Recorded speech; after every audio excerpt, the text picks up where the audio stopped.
Inside the wild and weird rise of KPop Demon Hunters' Phenoms Huntrx this summer, Netflix's animated hit, Pop Demon Hunters, might have created the most popular K-pop girl group in America, and seemingly the only people unaware of that distinction are its members. Is that what it is? Asks Ray Amy, who with fellow artists Ajay and Audrey Nuna forms the film's fictional trio Huntrx. Is that what it's being labeled as? The stats are behind them. Golden, a contender for the Oscar for Original Song, hit No. 1 on the Billboard Hot 100 for more than 8 consecutive weeks, with 3 other numbers earning a place in the top 10. As a result, the film's soundtrack hit No. 1 on the Billboard 200 and recently went platinum. With success has come an array of other opportunities as well. The group have since made a cameo on Saturday Night Live and performed on The Tonight Show starring Jimmy Fallon. But as EJ points out, theirs has not been the usual route to K-pop stardom. A former K-pop trainee herself, she notes that many hopefuls spend years developing their craft and chemistry with future group members. We were all individually our own person.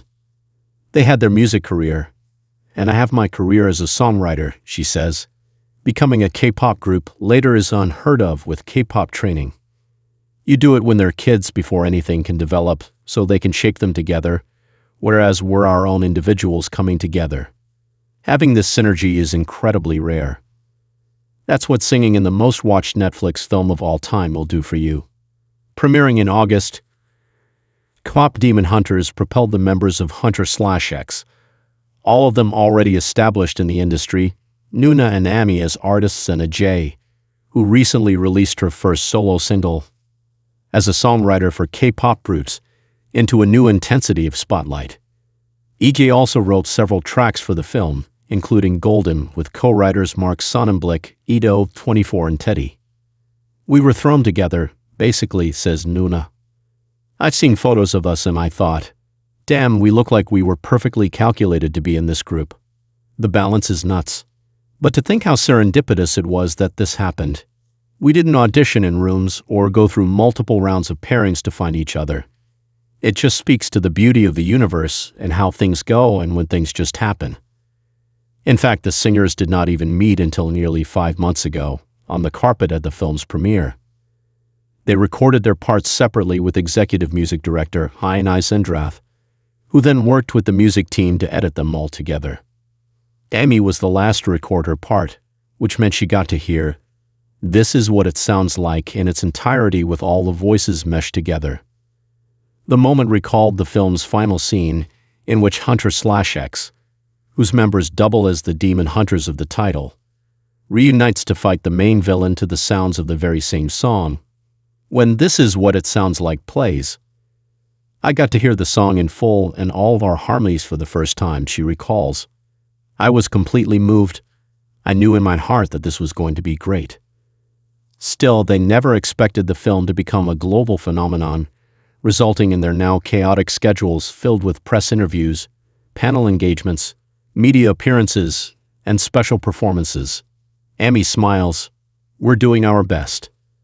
Through it all, they've hyped each other's achievements and held hands while expressing their appreciation for each other. These women have worked so hard on their journeys individually, says Amy. The industry has been so tumultuous, and the amount of pain, struggle, blood, sweat, and tears that we've individually had to deal with. These 2 girls are the only ones in the world who will fully understand what I'm going through. I can't talk to anyone else about this. Only they understand, and I feel so supported and not alone.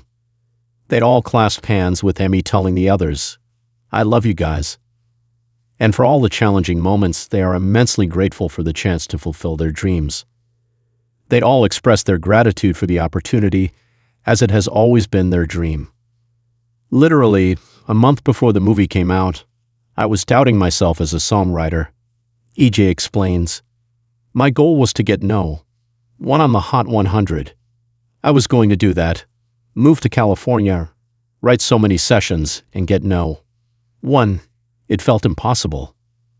Amy becomes emotional about the film's success when she talks about its impact on her career. I'm so blessed, she says, holding back tears. It's really introduced me to more fans and new fans. This whole experience has taught me a lot about myself and what I want to do as an artist. My dreams are coming true. That hasn't necessarily been the experience for her group mates, though. It takes a very long time for me to process and metabolize emotions. Nuna says of her own lack of waterworks. I've never wanted somebody to cry so much in my life. Amy chimes in, laughing. Feel something. The instant chemistry displayed in their interview was recently on display when the three were asked to perform Golden together for The Tonight Show starring Jimmy Fallon, their first as a group.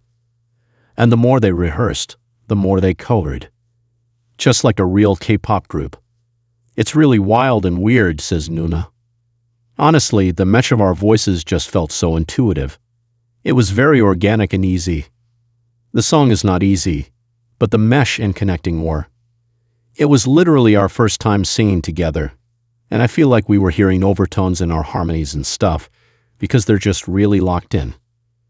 Awards buzz for both the Oscars and the Grammys has come as a surprise to the group, but it leads to questions about reuniting Huntrx/X on stage at the biggest pop culture events of the year.